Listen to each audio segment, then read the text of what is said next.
Vous êtes salarié, découvrez comment la récente loi dite de sécurisation de l'emploi du 14 juin 2013 modifie vos droits et opère de profondes modifications du Code du travail. Plusieurs objectifs sont recherchés. Tout d'abord, créer de nouveaux droits pour les salariés et les chômeurs. Et en premier lieu, l'accent est porté sur la complémentaire santé et sa portabilité. Le but étant la généralisation des mutuelles d'entreprise à l'ensemble des salariés d'ici à 2016, quel que soit leur secteur et la taille de leur entreprise.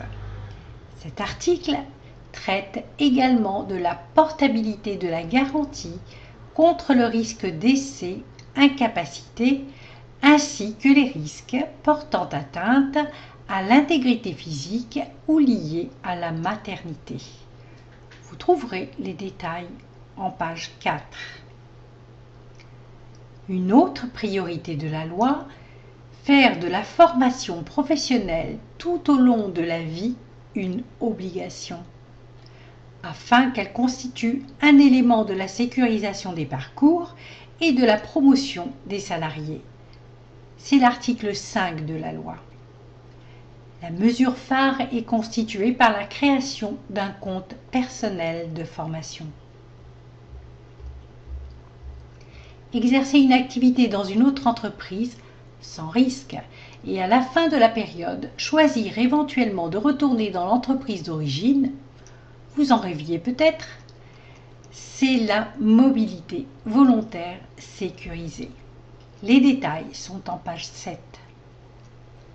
Faciliter l'accès à la location ou à l'achat d'un logement, c'est l'objet de l'article 7. Aide à l'attribution d'un logement. Muscler le rôle et les moyens des représentants du personnel en imposant la mise en place dans les conseils d'administration de certaines entreprises de représentants des salariés, c'est traité en page 9. La loi s'attache également à lutter contre la précarité de l'emploi. Par la création de droits rechargeables, cela signifie que suite à une période de chômage, en cas de reprise emploi, le reliquat des droits aux allocations sera conservé. Lutter contre la précarité, c'est également lutter contre les contrats courts, afin de museler leur très forte croissance. La loi impose leur taxation. Taxation qui se fera en fonction de la nature du contrat de travail. Tous les détails sont en page 16. Lutter contre la précarité, c'est également lutter contre le temps partiel subi. Les règles et les exceptions sont en page 17. La durée minimale de travail sera portée à 24 heures par semaine. Il s'agit également de faire face aux difficultés économiques en encadrant la mobilité interne afin de favoriser l'évolution professionnelle et en cas de difficultés économiques en permettant, grâce à un accord d'entreprise, d'aménager la durée du travail. Faire face aux difficultés économiques en modifiant les dispositions relatives aux grands licenciements et organisant l'ordre des licenciements ainsi que le congé de reclassement.